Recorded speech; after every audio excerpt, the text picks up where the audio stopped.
to another edition of the Inside the FLX podcast. I'm Josh Durso, and as always, we're here in the FingerLakes1.com studio in downtown Seneca Falls. Today we have Laura Salamendra of We Are Seneca Lake in studio to talk about a bunch of interesting political happenings in the Finger Lakes. Laura, thanks a lot for taking the time. Thank you.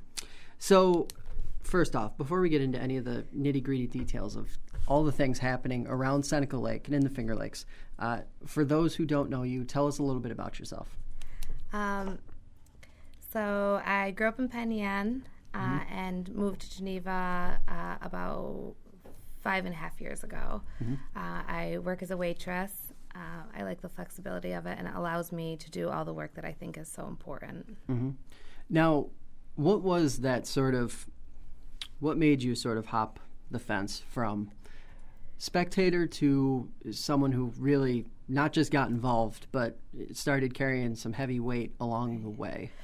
Well, I have always been concerned about human rights, civil rights.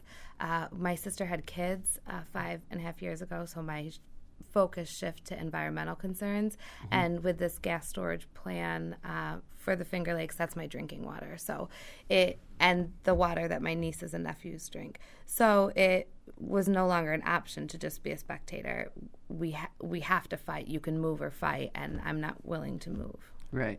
Now, We Are Seneca Lake. A lot of people have heard the name. They know of the organization, but walk us through sort of what the organization is and when it was founded and how it came to be.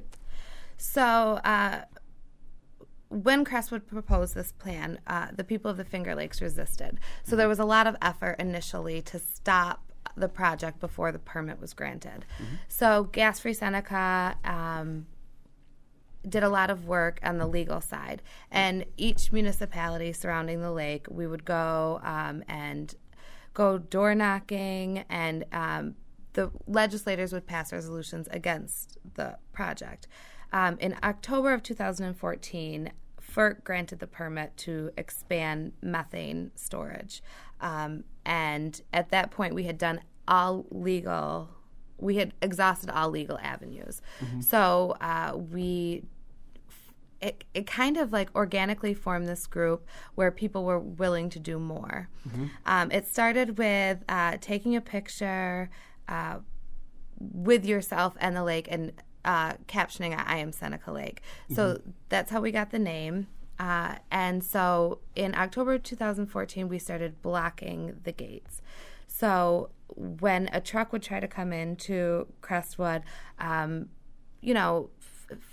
8, in the beginning the numbers were small, would stand in front of the truck, and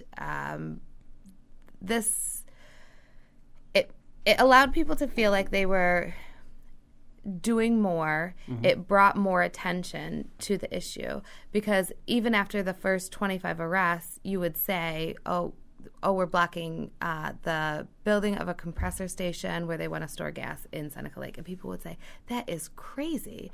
Why would they do that? I can't believe that they're doing it. And this is one of the way that projects like this happen, is because people aren't involved in local city government and planning. So had we known, maybe we could have stopped it. But here we are at this point. They're going to store the gas. And so we had no other choice but to put our bodies on the line. And we were charged with either criminal or disorderly conduct or trespass, and sometimes both. And then once that was in the papers, we were writing letters to the editor, we were holding rallies. More people started to become aware and then want to get involved. So we had thousands of people take this pledge to protect Seneca Lake. And then the campaign just took off. So since October 2014, we've had 657 arrests. Now, what was it like actually seeing the various, because there are, like you mentioned, a couple different groups sort of working on this. What was it like to sort of see them all come together and start actually working together, which has to be more effective, right? Right, it was. I always remember when we would meet that we would just watch all these cars coming in, and it's like, this is the cavalry. Like, here we are.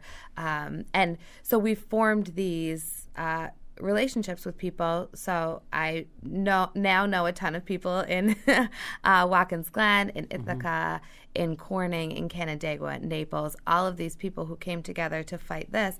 And now we have built this network. So whenever anything comes up, we're already established and we can just call each other and we go. So like when Greenwich wanted to refire, we got that news and we must have had 150 people there that day. Now, how many, if you know the number off the top of your head, for just to make people realize what you're talking about here, how many arrests have there been to date? 657. Okay, so 657. That's an insane number. Right. And not all at once, obviously, right. over a span of several In the beginning, years. It would be 10, 15. We've had some larger actions where 57 people were arrested. We started doing themed actions, so we would have a day for teachers or for healthcare professionals. And then that was effective because each week we could have a new message. Like, this is bad for our children. We can't put our children at risk. Or, this is bad for your health. I mean, some of the... We know what gas storage can do. So in Biocorn, Louisiana, the gas company said that it was safe to do an expansion, and the cavern couldn't stand the pressure. It collapsed. It formed this 57-acre, something ridiculous, sinkhole. In Hutchinson, Kansas, we saw that the gas would escape in these underground fissures, and it was catching pilot lights and blowing up people's houses and businesses, and 2 people died there. So we know a lot of things about methane and LPG, that they're dangerous and that methane leaks. So if there's a 40% chance of a catastrophic disaster, it really called people to the line. People felt like they had to do this. I mean, people whose kids go to camp in Watkins Glen, people who live on the lake, and then more generally, just anybody who drinks the water, because with gas storage, there's a direct relationship with salinity of the water. So even if, Seneca Falls doesn't turn into a sinkhole or houses aren't blowing up, the water will be too salty to drink and to grow grapes, which is our entire local economy. So the wine industry employs 27,000 people, and then secondary jobs like mine, where I can work in a restaurant and it's busy enough because people are coming here to drink wine. And all of this to create 5 jobs. Okay, so that's what I was going to ask you. How many people have come to your organization and gotten involved and have said, not that defending the environment isn't a great thing, but the plan, looking at it from the outside objectively, is pretty lousy. It's a very small handful of jobs, a few $100,000 a year, and that's it. Right. The company seems to benefit the most from it. Right. Have you seen like an intense draw of people that are just looking at the plan objectively and saying this is terrible? Yes. I mean, we've worked with like several other companies too, like in renewable energy. Right. And those people are saying there's tons of different things that could bring more jobs. I mean, that industry is really growing. So why would we jeopardize everything that we have here for 5 jobs for gas that we don't need? That will be exported. So the residents of the Finger Lakes bear all of the risk, and they get none of the reward. Now, where does it stand right now? Or we were talking about this before we started. What is the sort of the next mile marker for you guys, or for the Crestwood project as a whole? So after the initial arrest, there was what did they call it? I can't think of what they called it. But an administrative law judge heard all of the cases. The gas lobby was there, Crestwood was there, and then Gas Free Seneca and other groups all got this status so that they could. So we were expecting, that was in February 2015. We were expecting an answer on that June, and we still haven't heard. Right now, there's no state geologist position. That means that they can't sign off on the permit. So we have effectively stopped the project for over 2 years. Now, if you could explain to the people who are listening why that was significant, because as I recall, about a year ago, some news came out of one of the two, or I think it was Gas Free Seneca. They said that the decision that had been made previously was made by someone who effectively couldn't make the decision, who was serving in place of the geologist. What was that, and when did that happen? Oh, I'm not sure of dates on that. But that is that's the decision that's being disputed. That is the next line to be disputed in court. If that state geologist position is filled, then we would have to start preparing for them to sign off on the permit. But hopefully Cuomo will stop it altogether. So thank you for segueing into that really well. Do you think he will? I think that he should, and I do think that he will. Well, he because of all of the people who fought so hard to get the fracking ban. Right. I mean, he's going in a direction that sides with the environment. So Cuomo, he came to Geneva when he gave the $10 million grant, and he referenced the lake. He said, "This is it. Look what you have here." And so we call on him to say, if you realize how important our lake is, and that provides not only jobs but drinking water to 100,000 people, then how can he not stop the project? How is fracking dangerous, but fracking infrastructure is okay? So speaking of Geneva, one of the interesting things that's come out in the last month or two is the repeated protests on Tuesdays, which you have been involved in. Right. Talk to us a little bit about those protests, what they mean, why they're happening, and why you got involved. Okay, so Tom Reed supports Crestwood's plan. And last Saturday, we went to Fillmore. We had to drive 2 hours to ask Tom Reed why he supports the plan. So the question was simple. If 31 municipalities surrounding the lake oppose gas storage, why does he support this dangerous plan? Does he work for the oil and gas industry, or does he work for the people who drink the water from Seneca Lake? And Tom Reed, I guess, believes in a yes, we can attitude. That was his answer, that it can be done safely, but it cannot be done safely. And so things have been polarized, obviously, in this latest election. The people of the Finger Lakes, I don't think that Tom Reed represents us. He certainly doesn't listen to us. If you have to drive 2 hours to ask your congressman a question, then there's a problem. We've been calling on him to do a town hall meeting. So we go there on Tuesdays with this campaign of Reed's last term. We need someone that represents us, that will protect us from this plan and from other things. He wants to defund Planned Parenthood, where tons of women get their health care. He wants to cut funding for domestic violence advocacy groups. So the resistance is starting.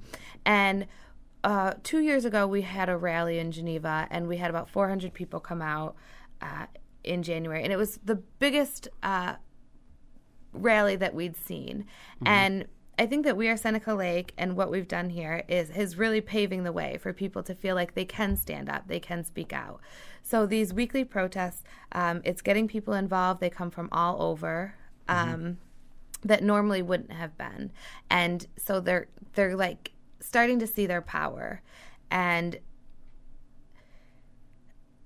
that leads into what we're going to do on March 8th, which is International Women's Day, and there's been a call for an international women's strike.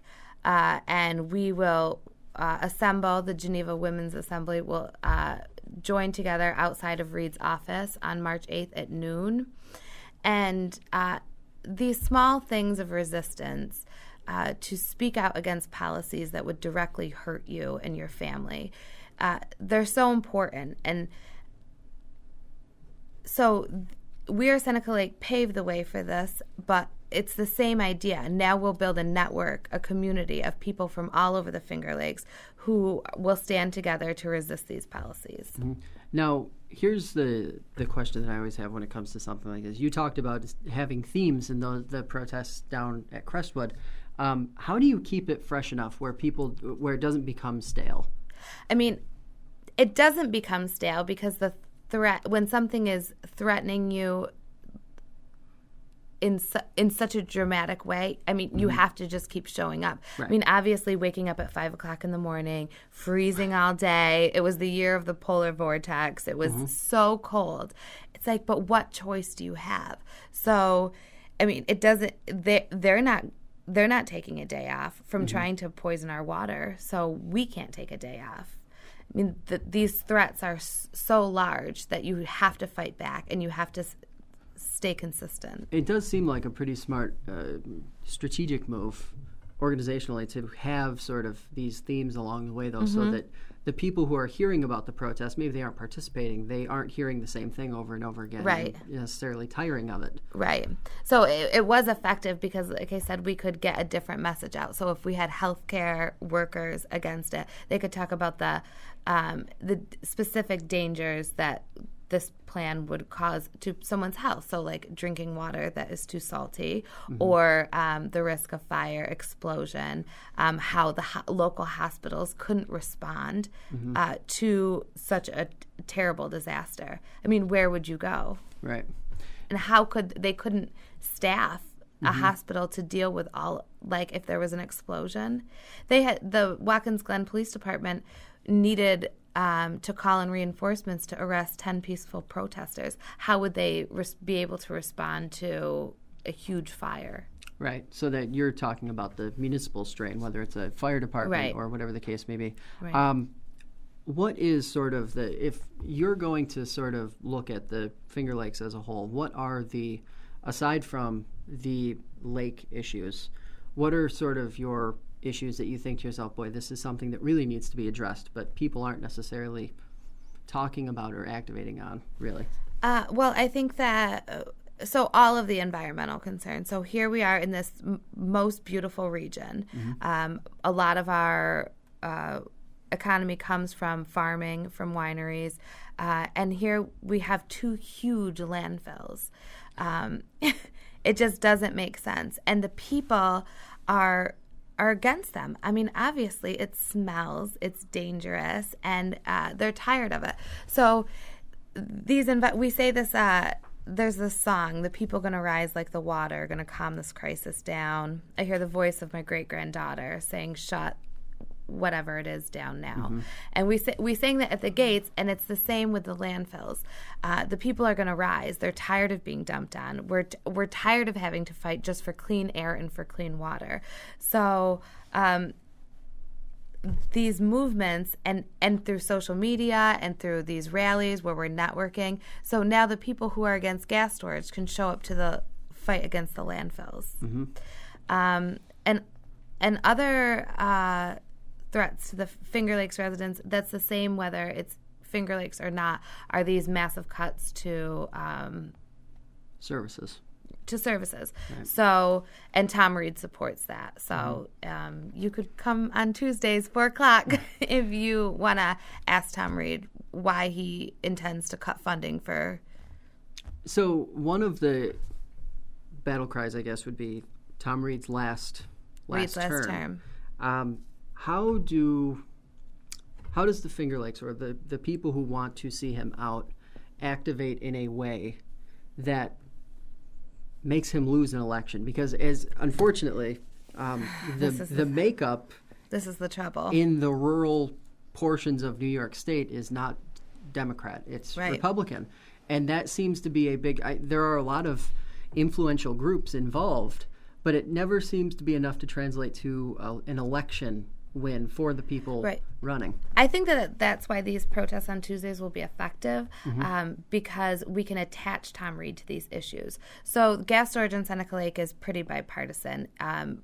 Democrats and Republicans are generally against it because they all drink water. So if we start attaching this support for this plan to Tom Reed, then someone might say, hey, I'm not going to vote for that guy. He wants to store gas. Or, if you can relate to an issue. So if you are in danger of losing your health care because Tom Reed wants to repeal the ACA, and we make a loud enough fuss about that's what he intends to do, then you won't vote. Maybe you won't vote for him. We have to get a strong candidate to oppose him, and then people have to work for that candidate. It's so much work. I mean, to go door to door, to fundraise, and I think that this resistance that's building, people are ready to do that, where in the past they haven't been.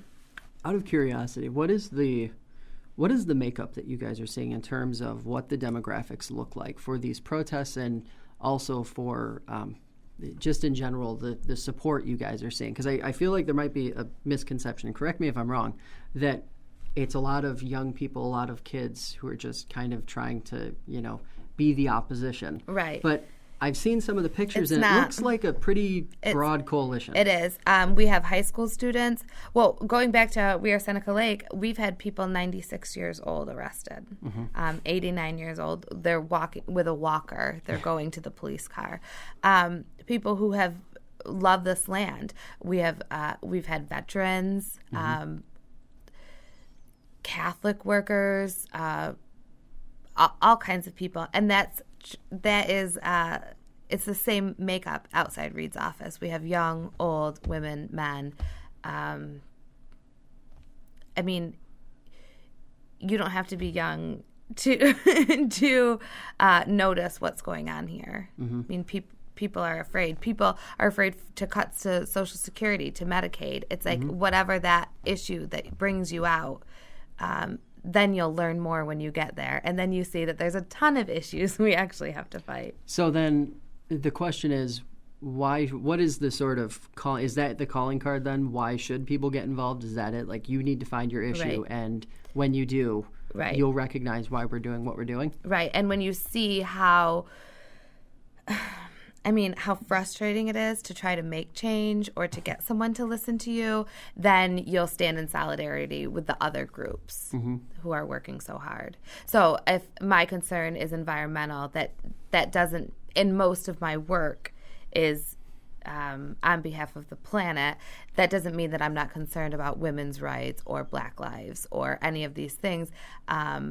And I can do some work, but if we all could pick what we would focus on and organize in that way, because there's so much to pay attention to. It would just be impossible. You can't cover everything effectively.